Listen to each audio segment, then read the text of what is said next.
Romanos 4,16.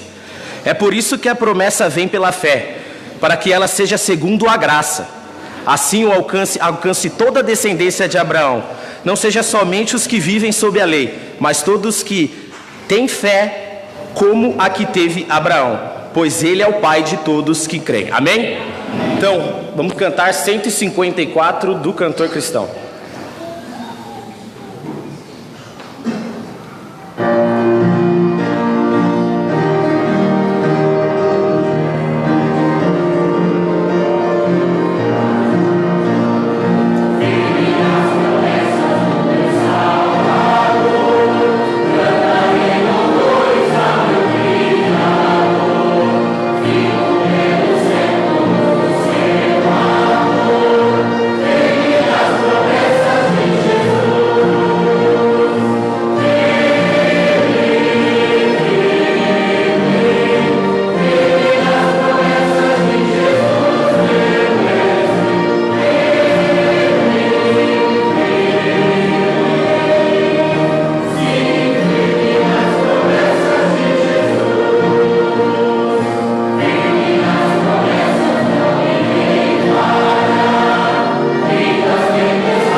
Amém. O irmão Antônio Marcos vai estar orando pelo culto.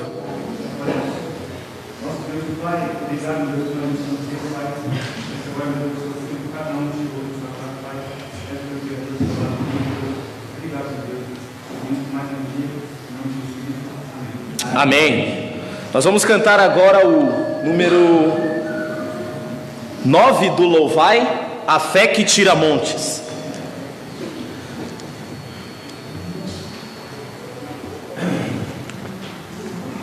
Eu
cantar agora o número 301 do Voz de Melodia.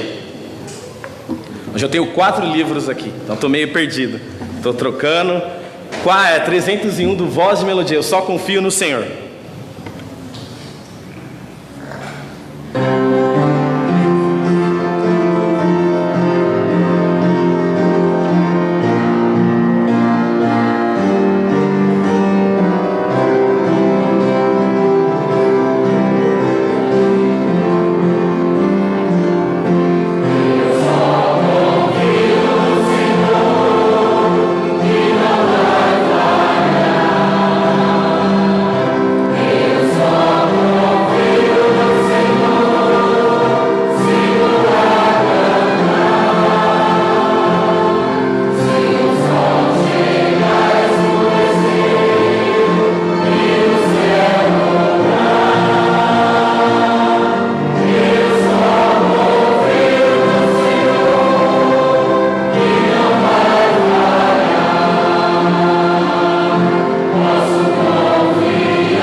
Agora nós vamos para os avisos. Só tenho que achar o pointer aqui.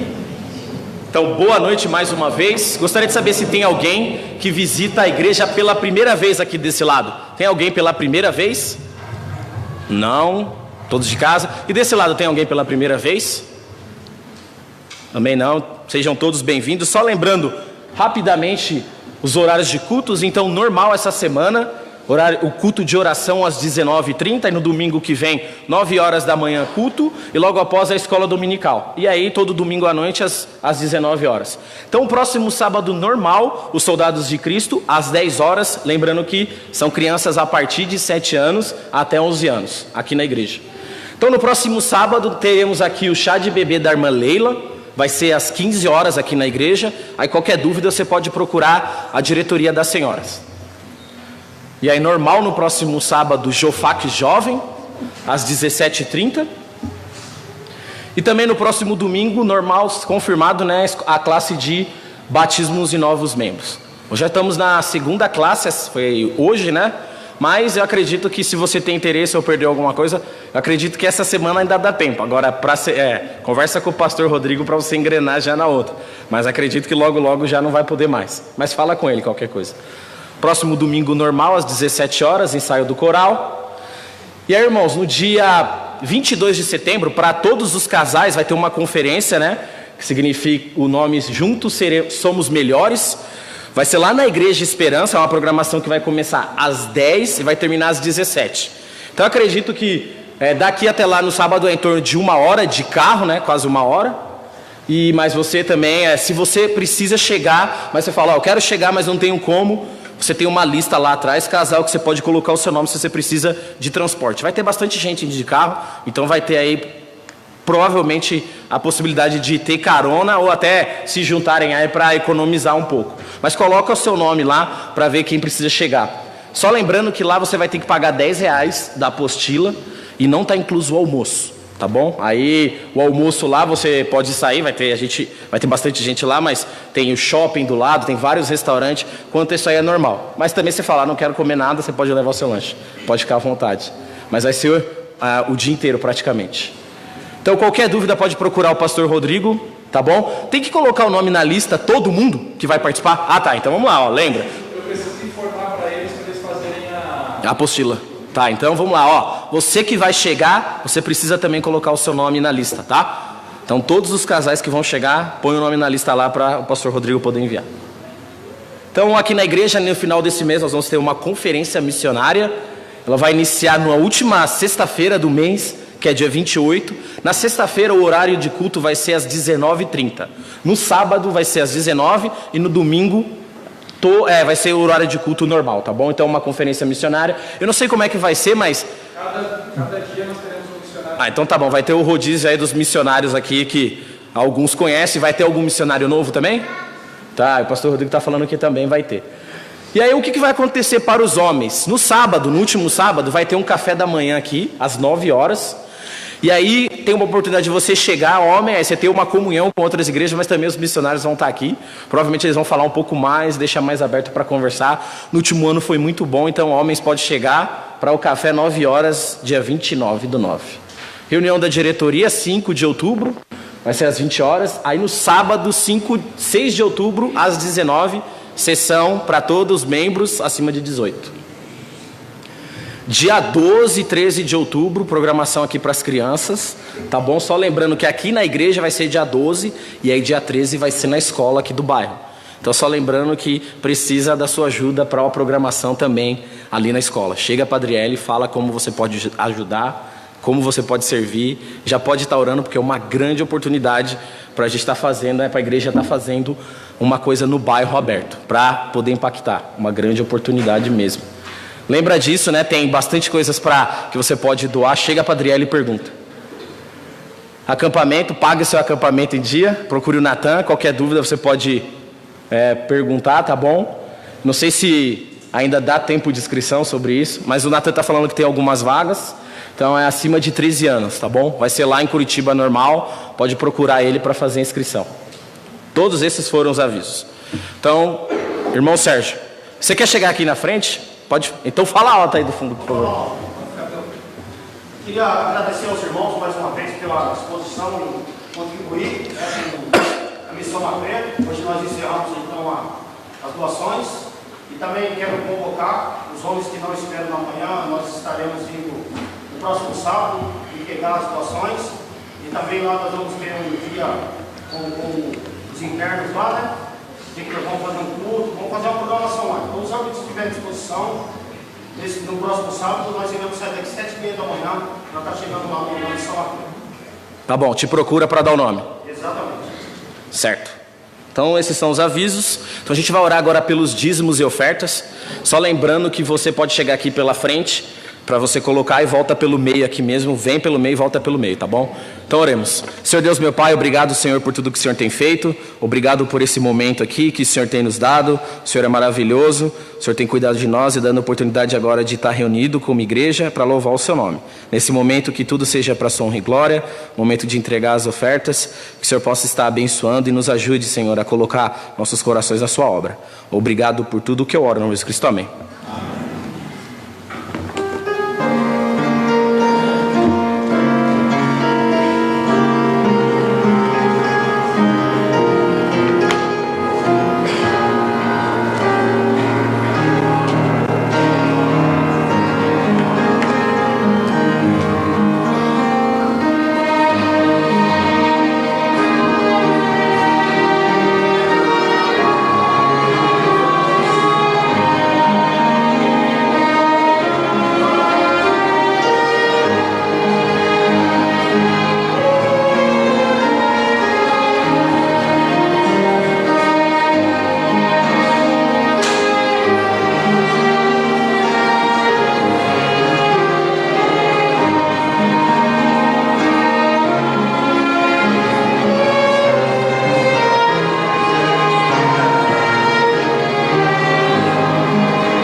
Boa noite, irmão e toda a igreja. Boa noite. Queria só dar um aviso para os irmãos que a Ana Lúcia, minha colega de trabalho, faleceu na madrugada da quinta-feira de manhã, né? Segundo os médicos, foi um tipo de câncer muito agressivo que descobriram na pessoa dela e felizmente já partiu, né?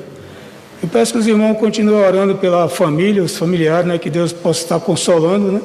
E que os irmãos orem agora pela a esposa de um colega de trabalho meu, ele é da manutenção do condomínio, né?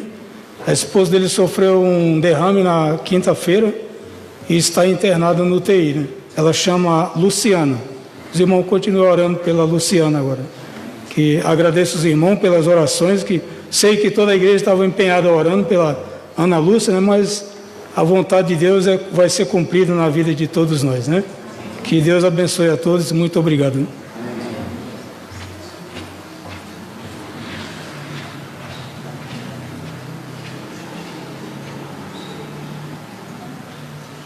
Vamos cantar o número 76 do Hinos de Louvor 3. Vou pedir para a igreja se colocar em pé. Firmado no Salvador. Isso. Ô, Antônio, dá para vocês enxergarem aí do fundo? A letra? Dá? Tá bom, então.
Você pode dar boa noite às pessoas ao seu redor.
Nós vamos cantar ainda, pode ficar em pé. Nós vamos cantar a música 368 do Cantor Cristão, né? Vocês já andaram um pouquinho e já é bom para a pregação, para vocês já fazer um pouco de circulação. Mas essa música é um pouquinho alta. 368, Confiança. Aí logo após as crianças vão descer e o pregador pode chegar.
Pode sentar. Então as crianças podem descer para o culto infantil e o pregador pode chegar.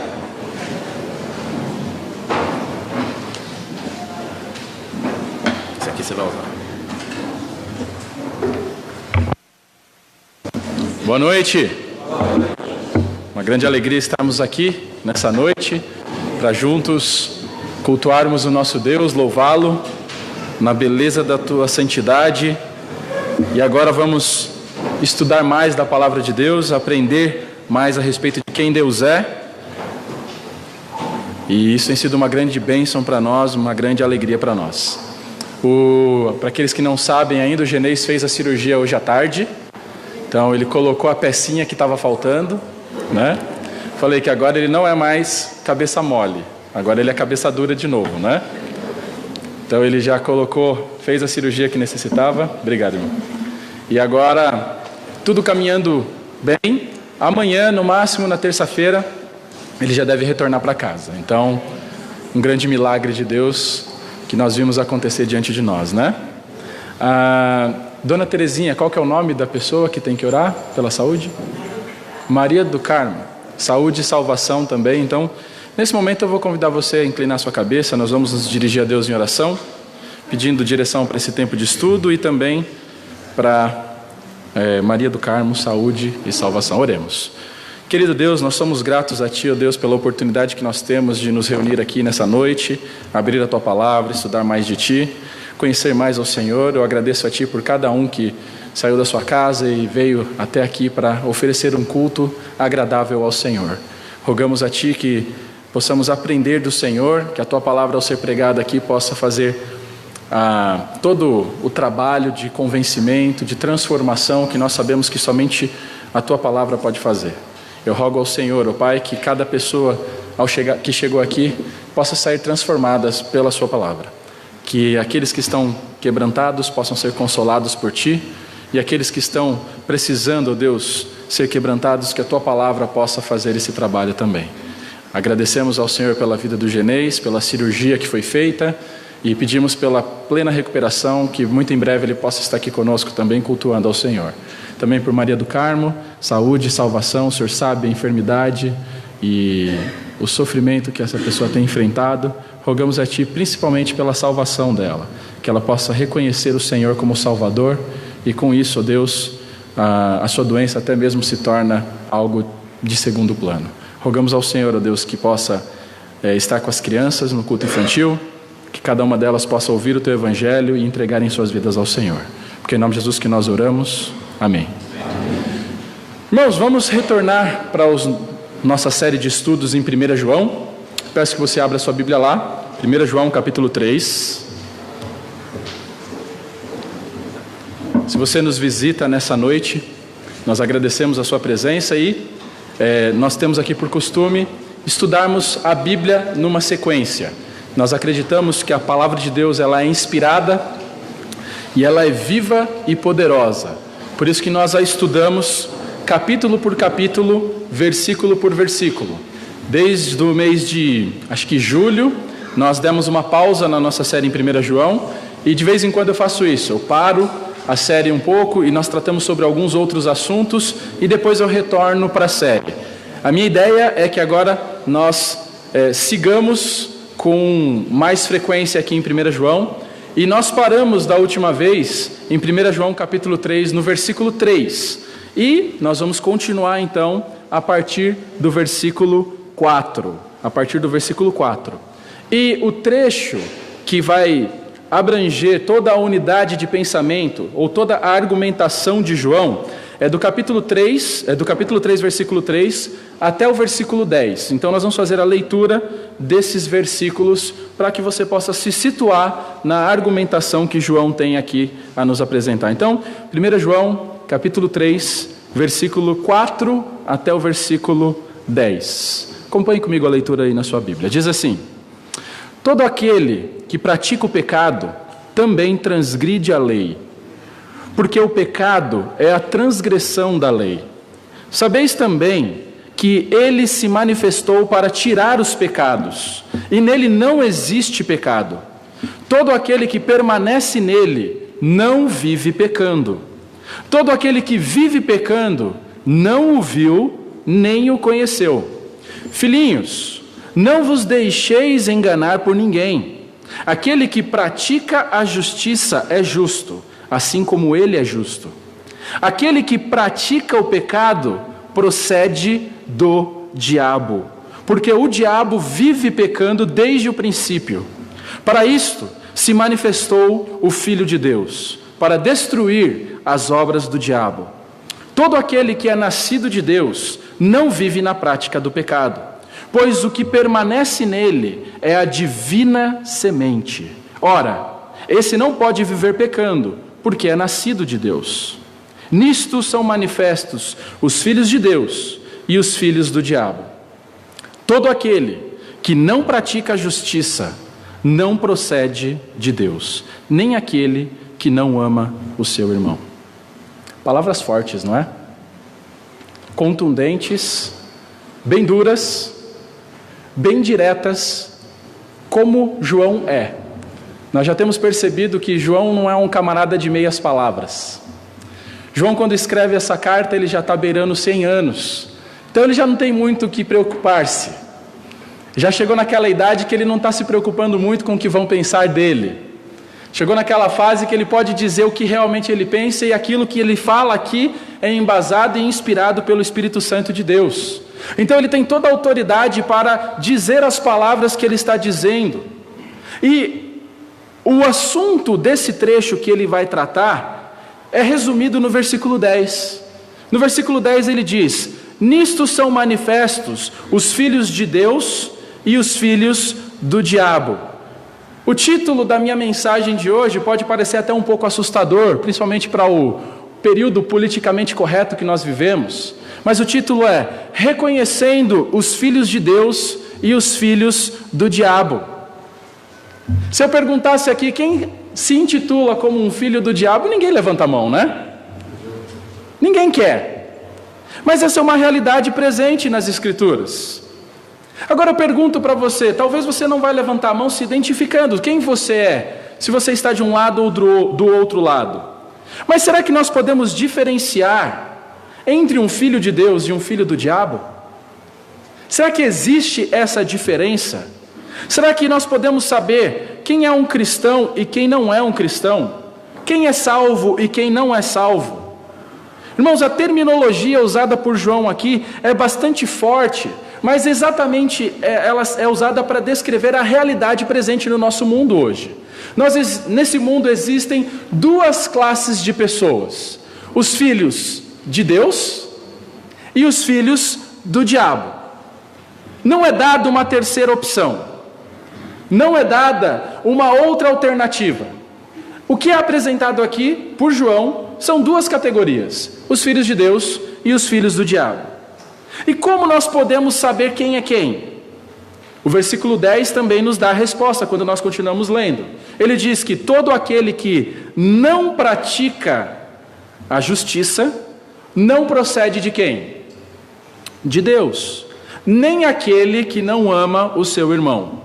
Então fica claro aqui para nós, irmãos, que o que diferencia um filho de Deus de um filho do diabo, um cristão de um não cristão, é a sua prática, é o que ele pratica, é a sua conduta.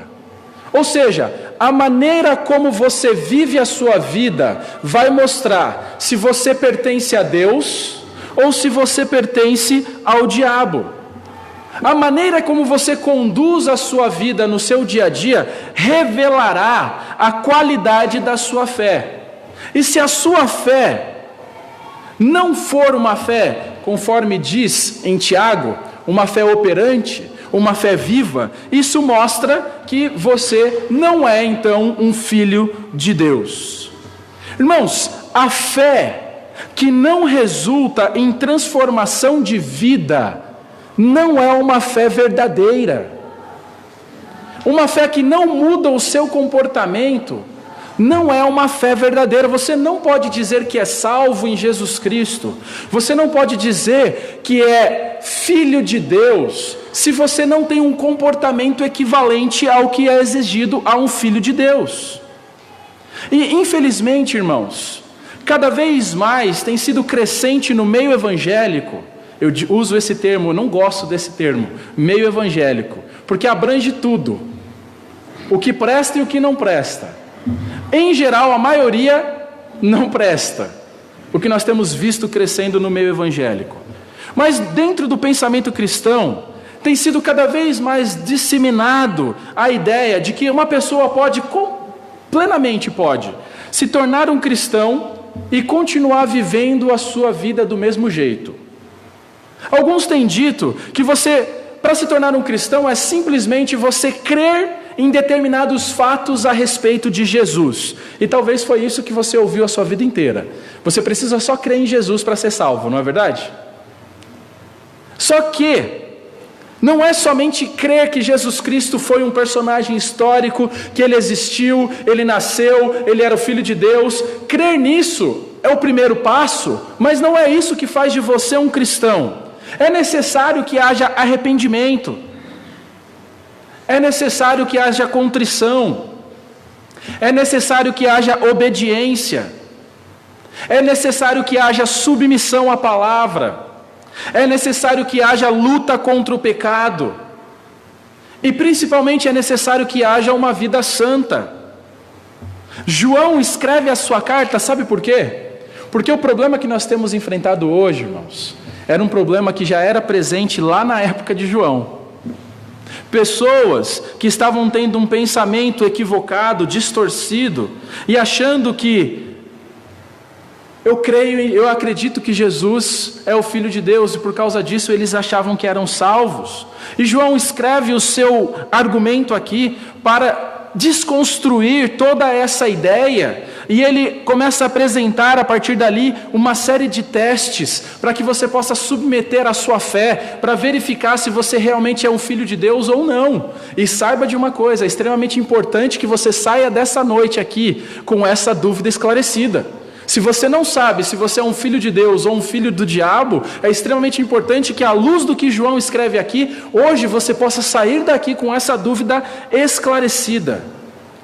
João, ele está aqui batendo num pensamento que é muito forte hoje, da fé fácil, da graça barata, onde as pessoas acham que ser salvo é somente levantar a mão no apelo, onde as pessoas acham que para ser salvo é somente fazer uma oração num culto, onde as pessoas acham que é somente ser batizado, quando na verdade a salvação é muito mais profundo do que essas coisas. Eu me lembro, no início do meu ministério, quando eu estava tendo uma conversa com uma determinada pessoa, e essa pessoa estava vivendo uma vida tão em desconformidade com as Escrituras, e ao conversar com ela, eu questionei, eu falei, olha, você já parou para pensar se realmente você se realmente você colocou a sua fé em Jesus Cristo? Se você realmente é salvo? Essa pessoa olhou para mim e falou, não, eu tenho certeza que eu sou salvo. Eu falei, por que você tem certeza? Eu lembro do dia que eu orei. Não, foi sim, eu orei, eu lembro desse dia. Eu perguntei, mas você tem certeza? Ele disse sim. Sabe, irmãos, eu não tenho dúvida que essa é uma estratégia de Satanás. Colocar convicção em pessoas que não têm convicção alguma. Porque se você diz que você crê em Cristo, não é simplesmente fazer uma oração. Tem que haver transformação. É o fruto daquela oração que você fez.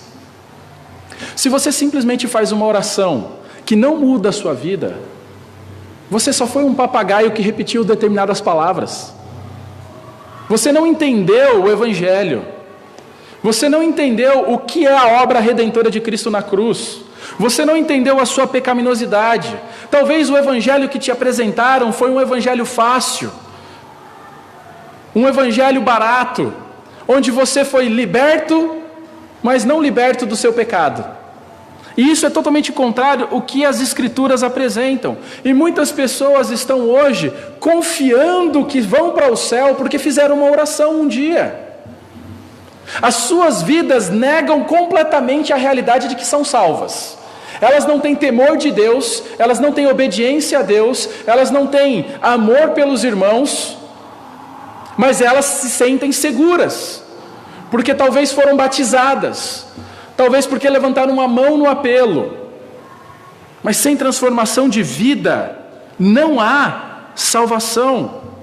Esse pensamento que eu estou apresentando para os irmãos já estava presente lá na igreja primitiva.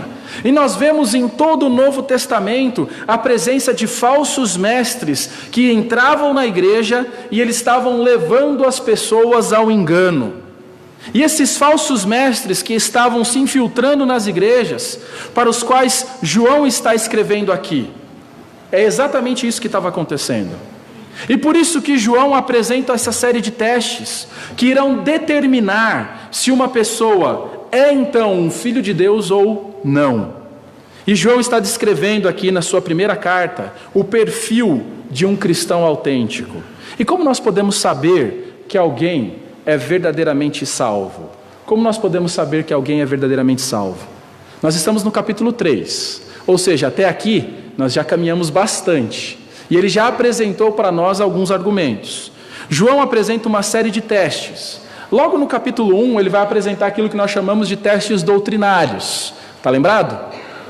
Quais são esses testes doutrinários? O verdadeiro cristão, ele terá uma compreensão adequada da pessoa de Jesus Cristo. Ele vai reconhecer a Jesus Cristo como ele é. Lá atrás, na igreja onde João está escrevendo aqui, as pessoas estavam tendo uma visão equivocada a respeito de Cristo. É extremamente importante que você creia em Deus como Ele é, e não como você acha que Ele é. Muitas vezes as pessoas dizem isso, né? Você apresenta num evangelismo ou numa conversa quem é Deus, o caráter de Deus, os atributos de Deus, a pessoa de Deus, e a pessoa olha para você e fala: ah, pastor, mas eu não vejo Deus assim. Sabe o que importa? A maneira que você vê Deus? Nada. Nada. Se você vê Deus de uma maneira ou não, não importa. O que importa é como Ele se revela. E o que Ele diz que Ele é? Você já parou para pensar? Tudo aquilo que Ele é está escrito aqui, ó, neste livro. Você vai descobrir quem é Deus lendo as Escrituras. E se você crê num Deus criado pela sua mente, que não é o Deus que se revela na palavra, você crê num Deus criado por você mesmo. E isso é extremamente perigoso porque é idolatria.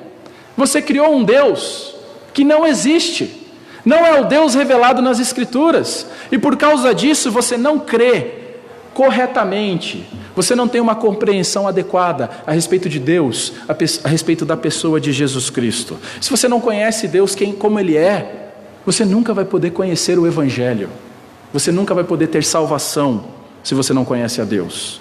Segundo que nós vemos aqui, é que do teste doutrinário também, é que o verdadeiro cristão terá uma compreensão adequada quanto ao seu pecado. Ele não nega o seu pecado, ele não oculta o seu pecado, ele não minimiza o seu pecado, ele não justifica o seu pecado, ele simplesmente reconhece que ele é pecador. Muito mais pecador do que ele mesmo possa imaginar que ele é. Ele reconhece que ele é terrivelmente pecador. E se não for a graça de Deus, não há nada nele que possa ser aproveitado. A palavra de Deus apresenta o ser humano assim, como depravado, separado de Deus. Isso não significa que o homem é tão ruim quanto ele poderia ser, mas isso significa que ele é ruim em sua essência. Você olha para a nossa sociedade e você vê ela evoluindo ou decaindo. Sabe o que é isso? O ser humano sendo ele mesmo. Cada vez mais a nossa sociedade vai se degringolando, caindo, afundando, e isso é reflexo da pecaminosidade. Enquanto você não reconhecer a sua pecaminosidade, o seu estado de perdição, você não clamará a Cristo pedindo por salvação. Só quando você reconhecer o seu pecado, você vai reconhecer Cristo como Senhor. Segunda categoria dos testes que João apresenta é o que nós chamamos de testes morais, ou os testes comportamentais. Ou seja, o que João está fazendo aqui? A primeira parte dos testes são testes que acontecem internamente. É o que você crê. Eu vejo o que você crê? Não. É entre você e Deus. Mas você acha que Deus nos deixaria num campo onde é somente o seu relacionamento pessoal com Deus que vai mostrar se você é salvo ou não? Claro que não. Ele apresenta também os testes morais, ou os testes comportamentais. Isso significa que quando você crê, quando você realmente tem o teste doutrinário adequado, isso vai resultar numa mudança de comportamento. Aquilo que você crê, aquilo que você fala, deve ser provado e autenticado pela maneira como você se comporta, pela maneira como você vive a sua vida. Ou seja, o que revela exteriormente se você é salvo ou não, se você é filho de Deus ou não, é como você vive a sua vida. E duas atitudes devem estar presentes na vida daqueles que são filhos de Deus. Preste atenção em quais são. A primeira que ele apresenta é a obediência. Um filho de Deus não é rebelde à palavra de Deus. Ele é submisso a ela. A palavra de Deus é autoridade na vida dele. E ele obedece à palavra de Deus. Ele se submete à igreja de Deus. Ele está junto com o povo de Deus, que é um pouco do que nós vimos na semana passada, lembra? E a segunda característica, a segunda atitude que deve estar presente na vida do salvo é o amor. Você obedece, você se submete e você ama o povo de Deus. Se você não tem comprometimento com o povo de Deus, você não pode dizer que você é parte desse povo. Você tem que ter esse amor. Você vai amar a Deus, você vai amar o povo de Deus, e você lembra que nós vimos também que você não vai amar o quê? Não ameis o mundo, nem as coisas que o mundo há. Se alguém amar o mundo, o amor do Pai não está nele. Você não vai amar o sistema organizado deste mundo. Você não vai estar agarrado a todo esse lixo que esse mundo tem oferecido. Você não vai ter esse vínculo. Agora, quando nós chegamos aqui no capítulo 3, irmãos, João continua apresentando os testes comportamentais. E a cada vez que ele apresenta os testes, ele vai falando sobre os mesmos testes, só que ele vai ampliando mais e aprofundando mais o seu argumento. Você percebe quando nós olhamos no capítulo 3, que ele apresenta duas categorias de pessoas. Nisso são manifestos, no versículo 10 ele fala, os filhos de Deus e os filhos do diabo. Como nós podemos saber quem é quem? Os primeiros 10 versículos falarão aqui sobre a prática da justiça. Ou seja, se você é um filho de Deus, a sua vida vai ser caracterizada por praticar o quê? A justiça, porque o seu pai é justo. E como filho de Deus, você vai ter o comportamento do seu pai. Agora, do versículo 11 em diante, ele vai apresentar o teste do amor. Ele resume os testes comportamentais somente em um capítulo. Como nós sabemos disso? Olha o que ele diz no versículo 10. Todo aquele que não pratica a justiça não procede de Deus. Então, o teste da obediência. E depois ele fala, nem aquele que não ama a seu irmão. Ou seja, o cristão verdadeiro é conhecido por sua vida justa e pelo seu amor pelos irmãos. Se você diz que é cristão, isso vai ser visível na sua maneira de viver. Isso vai ser visível na maneira como você vive a sua vida e na maneira como você se relaciona com seus irmãos. Não é algo abstrato, gente. Salvação não é um conceito abstrato. É completamente palpável. É visível.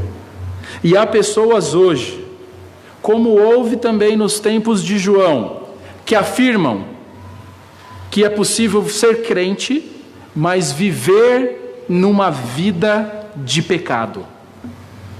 Viver numa vida de desobediência. Viver em uma vida sem amor pelo povo de Deus. Essas duas atitudes, se estão presentes na sua vida, não importa o que você diga, o seu comportamento mostra que é o contrário. Você pode dizer que é filho de Deus, mas o seu comportamento está mostrando ao contrário. Infelizmente tem sido cada vez mais comum esse pensamento. Pessoas que não têm qualquer desejo de obedecer à palavra de Deus. Pessoas que não têm qualquer desejo de se submeter à palavra de Deus. Pessoas que não têm qualquer desejo de amar o povo de Deus. De se comprometer com a igreja de Deus. Pessoas que vivem desse jeito, vivem vidas que negam o Evangelho. Negam aquilo que elas possam dizer quando elas afirmam que são filhos de Deus.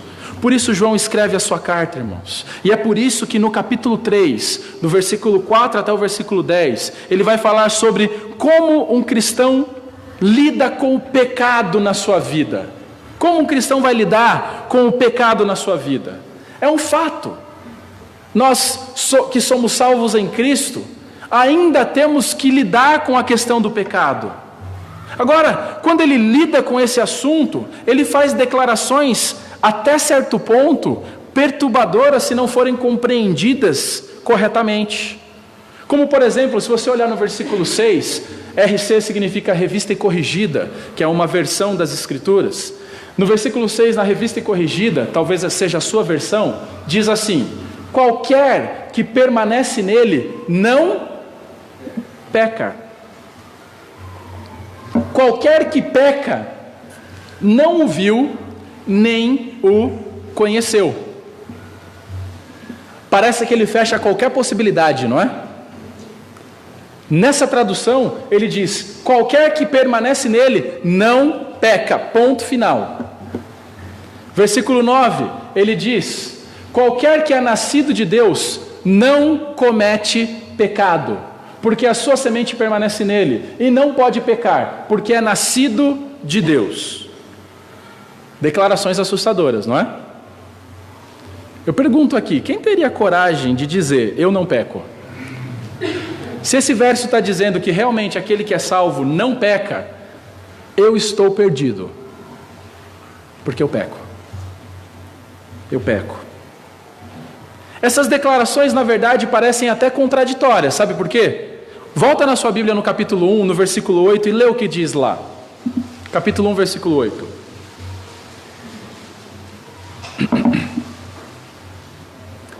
Lá João disse: se dissermos que não temos pecado nenhum, a nós mesmos nos enganamos, e a verdade não está em nós. Agora espera aí, como que no capítulo 3, segundo a versão corrigida, ele diz que se eu sou salvo eu não posso pecar? Se no capítulo 1, no versículo 8, ele disse que se eu disser que eu não peco, eu estou fazendo Deus mentiroso. Parece um paradoxo aqui, não parece? Como nós podemos entender esse aparente paradoxo? Algumas sugestões de interpretação para esses textos têm sido sugeridas. A primeira interpretação é a interpretação perfeccionista. O que essa interpretação crê? Essa interpretação ensina que o cristão, ele pode chegar um dia a um ponto de maturidade na sua vida cristã, onde ele não vai pecar mais. Ele vai amadurecer tanto na sua vida cristã, na sua fé, que o pecado não terá mais poder sobre a sua vida. É um processo, é um caminho que você tem que percorrer, até que chega um ponto na sua vida que o pecado não tem mais eficiência. Geralmente, esse pensamento perfeccionista pertence a grupos que acreditam que o cristão pode perder a sua salvação, porque para ser salvo você precisa ser perfeito. Então quando você peca, você perde a sua salvação. Então o que você tem que fazer? Se reconverter. Aí você ora novamente, você clama por salvação, você é salvo. E você peca de novo. Aí você faz o quê? Você se reconverte. Aí você peca de novo. Aí você faz o quê? Você ora de novo. E você se reconverte. E esse ciclo vai se repetindo. Até que chega um ponto na sua vida onde esses momentos de reconversão se tornarão mais distantes e talvez um dia você chegue a um ponto de maturidade suficiente para que você não precise mais se reconverter, porque você não vai perder a sua salvação, porque você não peca mais. Agora eu pergunto para você, será que João está dizendo isso aqui? Será que ele está descrevendo aqui um cristão maduro que chegou a um ponto da sua vida que ele não peca mais? A primeira interpretação perfeccionista vai dizer isso. A segunda interpretação para esse texto é uma interpretação antinomiana. Você fala, pastor, o que é isso? É de comer ou de passar no cabelo, né? Eu vou explicar para você. Anti significa contra. Nomos, que dá o sentido de nomiana aqui, significa lei. Nesta visão, nessa interpretação, eles afirmam que o cristão, ele pode pecar à vontade, porque é anti-lei. Eles são contrários à lei. Você pode fazer o que você quiser, viva do jeito que você quiser. Por quê? Porque a graça é suficiente para cobrir todos os seus pecados. A graça é suficiente para cobrir todos os nossos pecados? Amém. Sim. E eles ainda embasam o seu argumento no texto onde diz que aonde abundou o pecado, superabundou a graça. Romanos capítulo 5, versículo 20. Agora eu pergunto para você, qual interpretação está correta? A visão perfeccionista ou a visão antinomiana? A resposta é nenhuma das duas.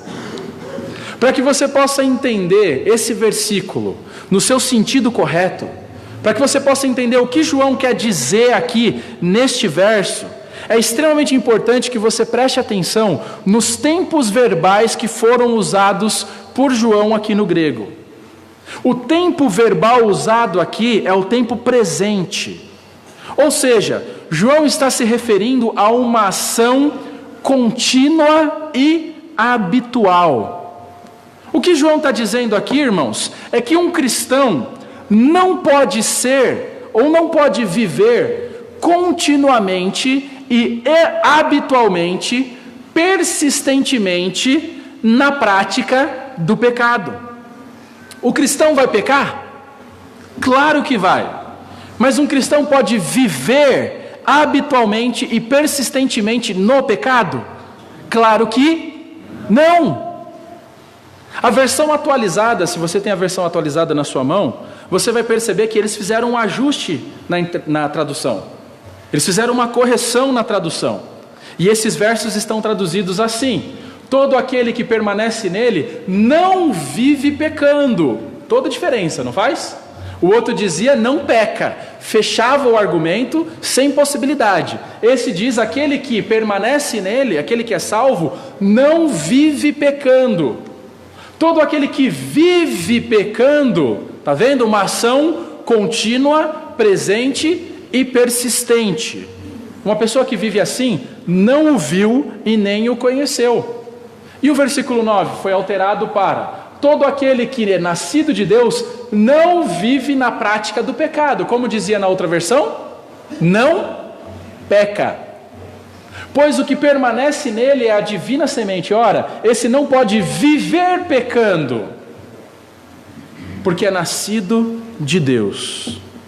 Irmãos, quando nós somos salvos, nós somos convertidos, o próprio termo já diz por si só. O que é uma conversão? É uma mudança de direção. É uma mudança no caminho que você estava tomando. A direção que você caminhava antes de Cristo era sempre em direção ao pecado. O alvo sempre na sua vida foi o pecado. Esse é o alvo daqueles que não são filhos de Deus, o pecado. O pecado é cometido naturalmente, diariamente, consistentemente, persistentemente e sem qualquer discriminação. Vai me dizer que não era essa a sua vida antes? Se você é salvo, você reconhece que olhando para trás você pecava e certas coisas que para você era normal, hoje você olha para trás e fala, como eu pude considerar isso como normal? Que hoje só depois da salvação você consegue ver isso. Agora, se antes da salvação o seu alvo era o pecado, agora, após a salvação, o seu alvo é mudado. O seu alvo é Cristo. É o que Paulo diz. Prossigo para o alvo. E qual era o alvo? Cristo. É a santidade. Você zela por santidade. Você quer ser santo. Você não quer servir ao pecado. Você não quer viver persistentemente no pecado. Você quer viver em novidade de vida. Você quer viver em santidade. Sendo assim, irmãos, o pecado, ele ainda estará presente na vida do cristão, mas ele não vai dominar a sua vida. Se ele domina, é porque você não é um filho de Deus. E João nos apresenta 3 razões porque o cristão não viverá na prática do pecado. 3 razões, todo aqui no nosso texto. Primeira razão, por causa da lei de Deus. Olha o que ele diz no versículo 4. Versículo 4. Capítulo 3, versículo 4.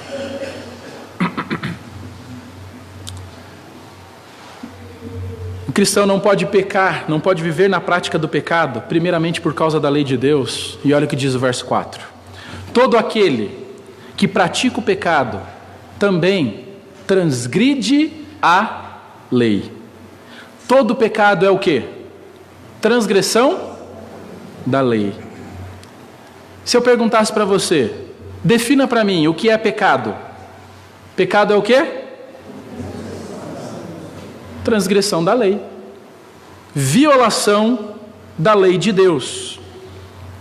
Mas é importante você entender o que ele está querendo dizer aqui com essa palavra transgressão da lei. A palavra no original aqui é anomia. O prefixo a, no grego, significa não. Nomia, ou nomos, mais uma vez, é lei.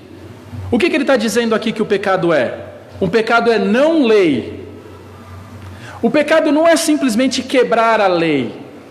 Aqui ele está descrevendo uma pessoa que tem uma atitude de total indiferença com a lei. Ele tem uma atitude de total irrelevância da lei. Ele não está nem aí para a lei de Deus. Ele é rebelde contra a lei de Deus. É muito mais do que simplesmente quebrar a lei. O sentido dessa palavra aqui é uma pessoa que tem um coração que é completamente indiferente para com a lei de Deus. É uma rebeldia, é uma insignificância com relação à lei de Deus. É a mesma palavra que aparece lá em Mateus capítulo 7, no versículo 23, quando diz: apartai-vos de mim, os que praticais a iniquidade. Sabe qual é essa palavra iniquidade? Anomia, ou seja, não lei, transgressão da lei. E o que ele está dizendo aqui? As pessoas, nesse contexto de Mateus capítulo 7, estavam vivendo em rebeldia contra a lei de Deus. E muitas dessas pessoas estavam dentro do serviço cristão. Tanto é verdade que elas estavam tendo provas aparentemente externas de que eram salvas. Por quê? Elas dizem assim para o Senhor: Senhor, porventura não temos nós profetizado em Teu nome? E em Teu nome não expelimos demônios? E em Teu nome não fizemos muitos milagres? Ou seja, essas pessoas aqui de Mateus capítulo 7 estavam se pautando por coisas que elas estavam fazendo externamente, talvez até mesmo até certo ponto artificialmente, mas Deus olha para elas E ele diz no capítulo 7, no versículo 23, nunca vos conheci, apartai-vos de mim, os que o quê? Praticais a anomia, ou seja, a iniquidade, a transgressão da lei. E aqui mais uma vez a palavra que aparece é o quê? Prática. Vocês vivem uma vida completamente contrária à minha palavra. Então, por mais que você venha à igreja no domingo, por mais que você cante no coral, por mais que você tenha feito a oração, por mais que você tenha levantado a mão, tenha sido batizado, nada disso importa, porque nos outros dias da semana você vive no lixo do pecado. E se você vive desse jeito, você ouvirá um dia de Deus: apartai-vos de mim, eu nunca te conheci. É o que Mateus diz no capítulo 7. Então o que vale, irmãos, não é o que uma pessoa fala. O que mostra que uma pessoa é salva é o que ela pratica, é como ela vive. E um não cristão, ele não se submete a este livro. Você pode mostrar para ele, a palavra de Deus diz isso a respeito do seu comportamento, e sabe o que ele faz? Ele dá de ombro, fala, não estou nem aí. Ele não se submete, ele vive da maneira que ele quer, ele não se submete à palavra de Deus. Um não cristão, ele tem essa característica. Qualquer pessoa não salva está num estado de rebelião constante contra a lei de Deus. Sabe qual é a única coisa que muda esse cenário? A salvação. Quando nós somos salvos, essa atitude de rebeldia é substituída por uma atitude de submissão, por uma atitude de obediência. Essa rebelião contra Deus, que nós sempre vivemos, ela é substituída por amor e por submissão. A salvação é um ato de submissão a Deus, no qual o pecador reconhece a sua pecaminosidade. Ele reconhece que ele é incapaz de ser salvo por si mesmo, pelas suas boas obras ou por qualquer coisa que venha dele. Ele reconhece que ele tem uma vida de violação e rebelião contra a lei de Deus. O pecador reconhece sua atitude rebelde e ele pede então perdão. E a partir desse momento ele é transformado. E agora, irmãos, mora a maravilha de tudo. Porque ao invés de ser rebelde à lei, você passa a amá-la. Nós vemos isso na vida de Paulo. Romanos capítulo 7. Não está aqui? Romanos capítulo 7, versículo 12 diz, Paulo dizendo, a lei é santa, e o mandamento santo e justo e bom. Essa é a atitude daquele que é salvo. Ele ama a lei de Deus, e na sua lei ele medita de dia e de noite. Nós vemos isso presente na vida do salmista, quando o salmista diz, agrada-me fazer a tua vontade, ó Deus meu, dentro do meu coração está o quê? A tua lei. O salmista diz 175 vezes nos Salmos que ele ama a lei de Deus. Se você é salvo, você ama a lei de Deus. Você quer aprender mais de Deus, você quer santificar a sua vida cada vez mais. Isso tudo porque na salvação a pessoa é transformada em todos os sentidos. 2 Coríntios capítulo 5, versículo 17 diz que se alguém está em Cristo é uma nova criatura. A salvação é um ato radical, tão radical que é comparado a nascer de novo. As coisas antigas, passado, tudo se fizeram novas. Quando você se torna uma nova criatura, a lei de Deus, aquela lei que você era rebelde e contrário a ela, ela é colocada no seu coração. Olha o que Hebreus diz, capítulo 8, versículo 10. Na sua mente imprimirei o quê? As minhas leis. Também sobre o seu coração as inscreverei. E eu serei o seu Deus, e eles serão o meu povo. Com base em tudo isso, irmãos, eu te pergunto: pode um cristão viver numa vida de pecado? Um cristão verdadeiro, ele vai pecar. Se você é cristão, você sabe disso. Mas isso será um momento de agonia no seu coração. É um sofrimento na vida do salvo ele pecar.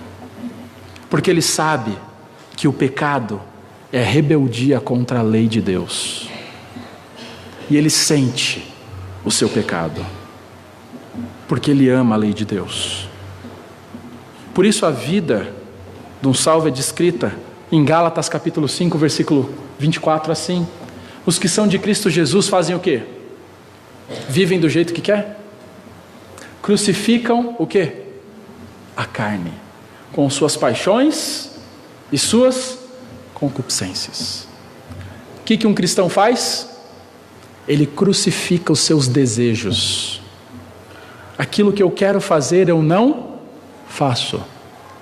Eu me submeto ao que Deus quer que eu faça. Isso é um cristão. E por isso um cristão não pode viver no pecado, por causa do relacionamento que ele tem agora com a lei de Deus. Se antes nós éramos rebeldes, nós éramos transgressores, nós tínhamos prazer em afrontar a lei de Deus, após a salvação, nós a amamos, nós temos prazer nela, nós nos submetemos a ela, nós ainda eventualmente a transgredimos, não é verdade? Mas fala para mim se não é verdade. O desejo mais sincero do seu coração é obedecer à lei de Deus por completo. Isso é fruto de salvação. Isso só está presente na vida daquele que é salvo. A segunda razão porque o cristão não viverá na prática do pecado é por causa da obra de Cristo. Olha o que diz no versículo 5, capítulo 3, versículo 5. Diz assim: sabeis também que ele se manifestou para quê? Para tirar os pecados, e nele não existe o pecado. A quem ele está se referindo aqui, irmãos? Jesus Cristo. Jesus Cristo, ele se encarnou neste mundo para quê? Para tirar o pecado. João mesmo disse isso no capítulo 1, versículo 28, quando ele diz: eis o Cordeiro de Deus que faz o quê? Tira o pecado do mundo. Para que Jesus Cristo nasceu? Para tirar o pecado do mundo. A obra redentora de Cristo foi para esse motivo, para nos livrar do poder da escravidão do pecado. Agora, alguém que diz ser cristão e vive na prática do pecado, ele está contrariando o propósito da vinda de Cristo. Consegue entender? Jesus Cristo veio para te livrar daquilo que você é escravo. Faz sentido? Você realmente foi liberto por Cristo se você é escravo? Jesus Cristo, ele é o Cordeiro de Deus que tira o pecado do mundo. Quando Jesus Cristo se fez carne, ele morreu na cruz, ele venceu o pecado, e por causa disso, nós somos libertos da tirania do pecado. O pecado no qual você era escravo, a partir do momento que você é salvo, você não é mais escravo desse pecado. E isso não tem implicações somente futuras, que muitos dizem: realmente, pastor, no céu o pecado não vai ter nenhum mais poder sobre nossas vidas. Não. Isso também afeta o seu dia hoje. Antes, você era escravo do pecado. Você ia pecar porque você era pecador, escravo do pecado. A partir do momento que você é salvo, você tem o poder de dizer não. Antes você não tinha. Após a salvação você tem esse poder dado por Deus de dizer não ainda hoje no presente. Tito capítulo 2 versículo 14 diz: o qual a si mesmo se deu por nós, falando a respeito do sacrifício de Cristo. Para quê? A fim de remir-nos de toda a iniquidade e o quê? Purificar para si mesmo um povo exclusivamente seu e o que mais? Zeloso de boas obras. Quando Cristo morreu por nós, Ele o fez para nos libertar da escravidão do pecado e para nos purificar. Ele não te salvou para que você continuasse na sua vidinha mais ou menos de pecado. Ele não te salvou para que você ficasse nas práticas que você praticava antes. Se você é salvo, você tem se tornado uma pessoa cujo agora o seu desejo e o seu zelo é por fazer o quê? Obras justas, boas obras. O objetivo de Cristo ter morrido foi para quê? Cristo amou a igreja e a si mesmo se entregou por ela para que a santificasse. 1 Pedro capítulo 2 versículo 24 diz: carregando Ele mesmo em seu corpo sobre o madeiro os nossos pecados, para que nós, mortos para o pecado, vivamos o quê? Para a justiça. Deve existir uma mudança de comportamento. Você não pode ser um filho de Deus e participante da obra de Cristo se você não tem uma mudança radical no seu comportamento, na sua maneira de se relacionar com o pecado. Quando você é salvo, muda a maneira como você se relaciona com a lei de Deus e também vai mudar como você se relacionará com o pecado. E João é categórico aqui no versículo 6. Olha lá o que ele diz no versículo 6. Todo aquele que permanece nele não vive pecando. Todo aquele que vive pecando não o viu nem o conheceu. João é claro e direto, como eu disse para vocês, ele não tem papas na língua aqui. Paulo disse em Romanos capítulo 6, versículo 4 a 6: fomos, pois, sepultados com ele na morte pelo batismo, para que, como Cristo foi ressuscitado dentre os mortos, pela glória do Pai, assim também andemos nós como? Como antes, né? Andemos como então? Em novidade de vida. Porque se formos unidos com Ele na semelhança da sua morte, certamente o seremos também na semelhança da sua ressurreição, sabendo isto, que foi crucificado com Ele, o quê? O nosso velho homem, para que o corpo do pecado seja destruído e não sirvamos o pecado como escravos. Claro que o pensamento de Paulo está completamente coerente com o pensamento de João. E olha o que ele disse no versículo 22. Agora, porém, libertos do pecado, transformados em servos de Deus, tende o quê? O vosso fruto para a santificação e por fim, o quê? A vida eterna. Irmãos, uma vez que você é salvo, você deixa de ser escravo do pecado e você se torna agora servo de Deus. E o resultado dessa mudança será santificação. Se você não tem buscado a santificação, não há salvação. Se não há mudança de comportamento, não há salvação. Se não há mudança de relacionamento com o pecado, não há salvação. E a seguir, João dá um aviso e nos lembra a razão pela qual ele está escrevendo essa carta.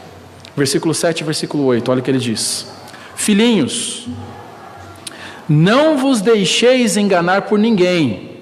Tem muita gente aí querendo te enganar, dizendo que você pode ser salvo e viver a sua vida de pecado sem problema nenhum, desde aquela época até hoje. E João diz: não se deixe enganar por ninguém. Aquele que pratica a justiça é justo, assim como ele é justo, falando a respeito de Deus. Aquele que pratica o pecado procede de quem? do diabo, porque o diabo vive pecando desde o princípio.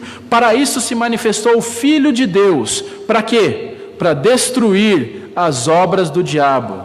Não deixe ninguém te enganar dizendo que você pode ser salvo e viver do jeito que você quiser, porque não é verdade. A Bíblia não mostra isso como sendo o Evangelho. Se você é salvo verdadeiramente, isso será visível na sua vida. Sua vida será transformada. E Cristo morreu na cruz para que você viva uma vida santa. Ele venceu o diabo para que você viva uma vida justa. É o que ele diz no versículo 8. Para isso se manifestou o Filho de Deus, para destruir as obras do diabo. Esse foi o propósito da vida de Cristo. Se você realmente é salvo e não pode viver na prática do pecado, porque viver na prática do pecado é incoerente com a razão pela qual Cristo veio e morreu aqui nesse mundo na cruz do Calvário. É incompatível. Você não pode ser um cristão e viver na prática do pecado, primeiramente, por causa da lei de Deus. Em segundo lugar, por causa da obra de Cristo. E por último, por causa do ministério do Espírito Santo. Interessante como João usa um argumento usando a Trindade, você percebeu? Lei de quem? Deus Pai. Obra de quem? Cristo, segunda pessoa da Trindade. E o ministério do Espírito Santo, terceiro membro da Trindade. Olha o que ele diz no versículo 9. Todo aquele que é nascido de Deus não vive na prática do pecado. Por que não? Pois o que permanece nele é a divina semente. Quem é a divina semente? O Espírito Santo. Ora, esse não pode viver pecando porque é nascido de Deus. Se você é um cristão, você não pode viver no pecado porque você é nascido de Deus. E porque você é nascido de Deus, o Espírito Santo de Deus habita em você. A divina semente aqui é esse Espírito Santo. O Evangelho de João, dito lá no capítulo 3, no versículo 3, quando Jesus responde a Nicodemos, ele diz: a isto respondeu Jesus, ele respondendo a Nicodemos: em verdade te digo, que se alguém não nascer de novo, não pode ver o reino de Deus. Lá no versículo 5, ele vai dizer: em verdade te digo, quem não nascer da água e do Espírito, não pode entrar no reino de Deus. Quando ele vai lá para o versículo 8, ele diz: o vento sopra onde quer, ouves a sua voz, mas não sabes de onde vem, nem para onde vai. Assim é todo que é nascido de quem? 3 vezes ele afirma aqui, que o novo nascimento é uma obra do Espírito Santo. É ele que convence o homem do pecado, da justiça e do juízo. Por isso que nós sabemos aqui que no versículo 9, quando ele diz que o que habita em nós é a divina semente, ele está se referindo ao Espírito Santo.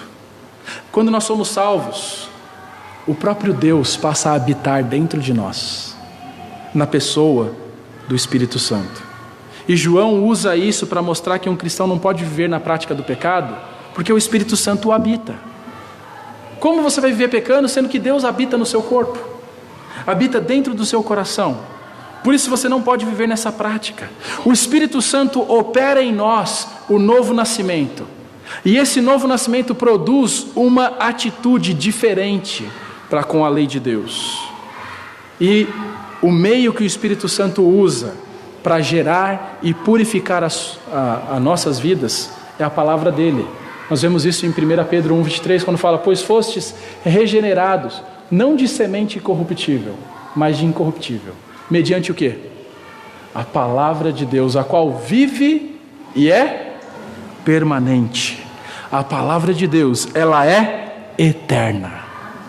A palavra de Deus, ela é permanente. Quando você crê, ela planta em você a divina semente, que é o Espírito Santo de Deus. E esse é um ministério do Espírito Santo. Ele dá a você uma nova vida. Por isso que eu amo o nome da nossa igreja. Igreja Batista Nova Vida. Quando nós somos salvos, os nossos olhos espirituais são abertos. Aquela cegueira que você vivia, você de repente começa a enxergar que você estava perdido. Essa é a marca daquele que está perdido. Ele nem percebe que está. porque os seus olhos estão cegados. Mas o Espírito Santo, ele tira as escamas e ele dá o meio para que nós possamos viver vidas transformadas e justas. Sem dúvida, nós poderíamos passar a noite inteira aqui ouvindo testemunhos de como Deus transformou a vida de muitos aqui. Como era a sua vida antes e como tem sido a sua vida hoje, após a sua salvação. E é isso que acontece quando nós somos salvos. As coisas velhas passaram. Aquilo que você fazia na sua vida de pecado é deixado para trás. Tudo se faz novo. Agora você quer viver num novo padrão. Se antes era o pecado, agora vai ser o quê? A justiça. Você não pode dizer que nasceu de novo se não tem uma vida transformada. Então, para concluir o seu argumento, João diz categoricamente no versículo 10: nisto são manifestos os filhos de Deus e os filhos do diabo. Só existem dois grupos de pessoas nesse mundo: ou você é filho de Deus, ou você é filho do diabo. Os filhos de Deus são reconhecidos pelo seu comportamento justo. Isso não significa que eles são perfeitos, eu tenho deixado isso claro. Eles ainda pecam, mas o alvo das suas vidas é a santificação. O objetivo que eles querem alcançar é esse. Agora, os filhos do diabo também são reconhecidos pelo seu comportamento, mas no caso deles, o versículo 10 diz: todo aquele que não pratica a justiça não procede de Deus. Ou seja, um não salvo, aquele que não é filho de Deus, que é um filho do diabo, ele vive alheio à lei de Deus, ele não está nem aí para ela. Ele vive alheio à obra redentora de Cristo, ele não está nem aí para a obra de Cristo. E ele vive alheio ao ministério do Espírito Santo. Para finalizar, irmãos, gostaria de terminar com uma ilustração. Imagine se, após essa eleição que nós teremos no próximo mês, é o próximo mês, né? Outubro. Vamos imaginar que seja eleito um determinado candidato e fosse baixado um decreto dizendo que todos os crentes seriam presos. A pergunta que eu quero deixar para você é: existiriam provas suficientes na sua vida para te condenar? Existiriam provas suficientes na sua vida para falar, realmente, fulano é um crente? Porque a Bíblia fala que um crente, ele tem essas características. E esse fulano, ele tem essa característica. João está dizendo que você não pode viver a sua vida da maneira que você quer. E a maneira como você vive vai mostrar se você é um filho de Deus ou um filho do diabo. Examine o seu coração. Jovens, examinem suas vidas. Só porque você cresceu na igreja não significa que você é um cristão. Verifique se realmente você entendeu quem é Deus. Qual é o evangelho das boas novas? E se você não tiver compreendido, a sua vida vai ser uma vida onde o pecado reina. Se você quer saber se você é salvo ou não, veja o seu comportamento. Adultos, não ache que você é salvo só porque você vem à igreja, só porque você foi batizado, só porque você fez uma profissão de fé. Fé que não resulta em transformação é uma declaração vazia e sem sentido. Um dia todos nós nos apresentaremos diante de Deus e as nossas vidas irão autenticar ou negar a nossa salvação.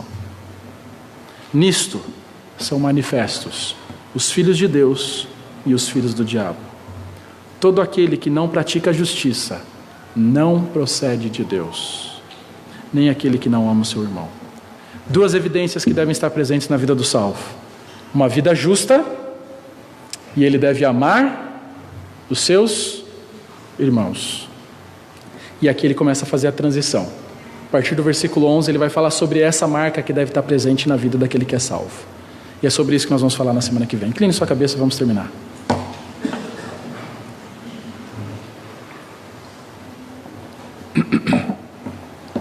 Mas após pregar uma mensagem como essa, eu não poderia terminar sem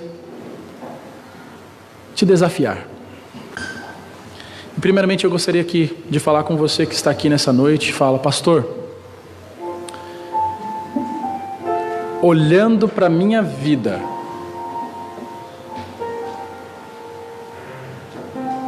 eu não tenho a salvação.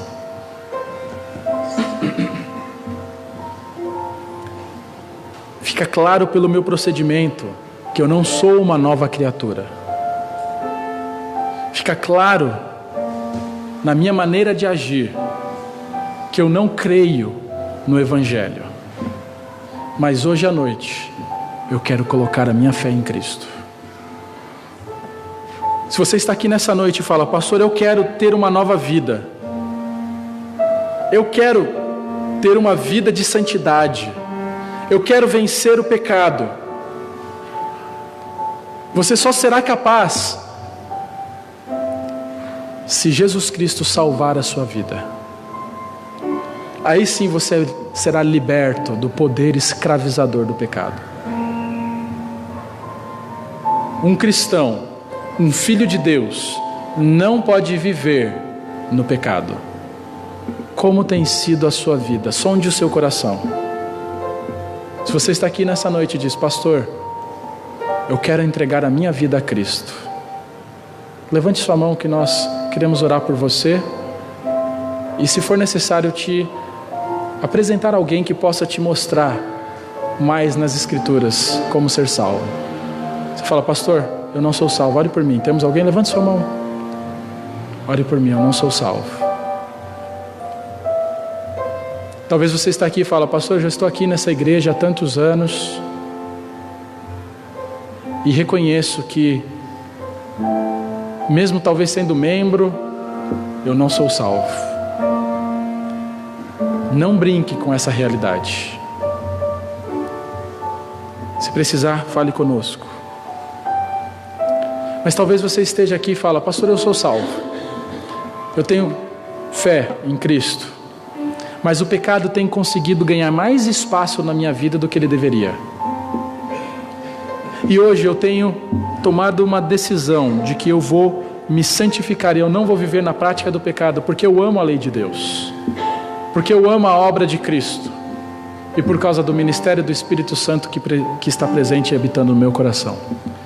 Se você está tomando essa decisão nessa noite de viver uma vida santa e justa, cada vez mais próximo do Senhor, levante sua mão para que nós possamos orar juntos. Amém. Amém. Amém. Amém. Amém. Amém. Amém. Amém. Amém. Amém. Amém. Vou convidar todos a se colocarem em pé. Vamos terminar cantando.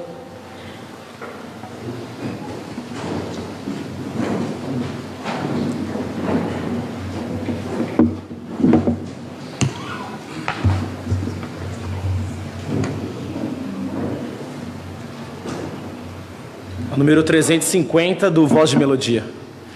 Eu sou filho adotado.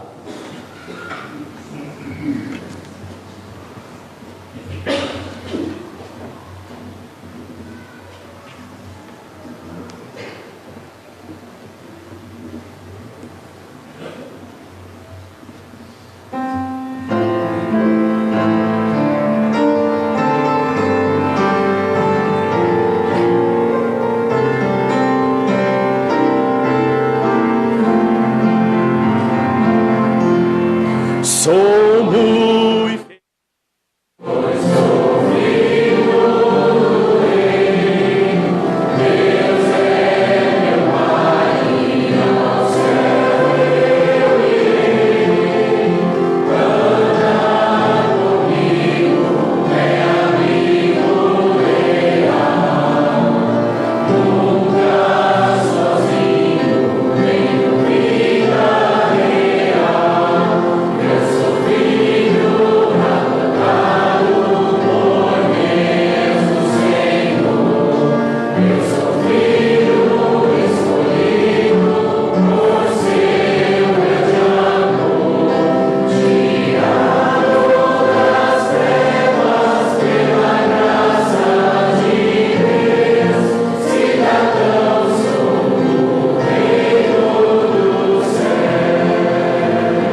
Vamos orar. Nosso Deus, nós somos gratos, ó Pai, pela salvação que nós temos no Seu Filho Jesus Cristo. Nós somos gratos pela Tua palavra nessa noite. Nós somos gratos porque nós sabemos, ó Deus, que ela estabelece para nós o padrão que nós devemos viver. Agradecemos a Ti por cada cristão aqui nessa noite que tem tomado a decisão de santificar mais a sua vida e de combater mais o pecado.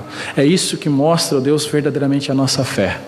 Eu rogo ao Senhor também, ó Deus, por pessoas aqui que talvez não conheçam ao Senhor ainda, que não têm depositado a sua fé em Ti, que não têm tido essas mudanças de vida em seus corações, que elas possam fazê-lo, Pai. Que o Seu Santo Espírito possa convencer esses corações da sua pecaminosidade e que eles possam depositar a sua fé em Ti.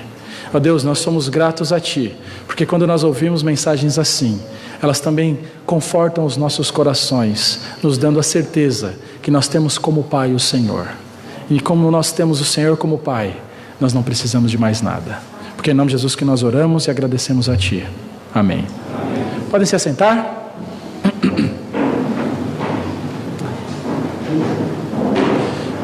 Nós queremos agradecer a presença de todos, aqueles que nos visitam. Seu nome mesmo? Você chegou depois dos avisos? Qual foi o nome? Tiago, verdade. Veio com a sua esposa, o esposo e os filhos. Então, seja bem-vindo entre nós. Fique à vontade, nós temos um chazinho sendo servido ali no fundo. Então, irmãos, não vão embora correndo, tá ok? Fique um tempo aqui com a gente, tome um chá, tenha um tempo de comunhão. Lembrando que a prancheta para você colocar o nome para a conferência de casais está lá no fundo. Então faça isso, tá ok? Faça hoje, porque quanto antes você fizer, melhor. Estou sentindo falta de muitos nomes lá. Nós temos 7 casais, 14 pessoas, mas eu sei que nós podemos mais, tá ok? O custo é praticamente zero. O pregador é excelente nessa área de relacionamentos. Eu já li vários livros dele a respeito de relacionamentos. Então coloque o seu nome, você não vai se arrepender, tá ok? Ulisses. Pastor, eu queria te perguntar, mas no último ano teve aniversário, não sei se ele falou. Tem programa para crianças também, tá ok? Então se você tem filhos e precisa levá-los, pode levá-los, não tem com quem deixar, leve e vai ter atividade para crianças também no dia da conferência, tá ok? Então coloque seu nome lá. Lembrando que sábado, nesse próximo sábado, nós temos o chá de bebê da irmã Leila, tá ok? Também a sua participação é extremamente importante aqui sábado às 15 horas. E logo depois, às 17h30, nós temos atividade com jovens, tá? Alguém tem mais algum aviso? Não? Então, mais uma vez agradeço a presença, Deus os abençoe e Oi. Terça-feira a irmã Isabel vai fazer uma cirurgia, então orem também por essa cirurgia, tá ok? Também vamos continuar orando pelo Genês para que ele possa vir para casa, porque o bichinho está ansioso já, viu? Deus os abençoe e até quarta-feira.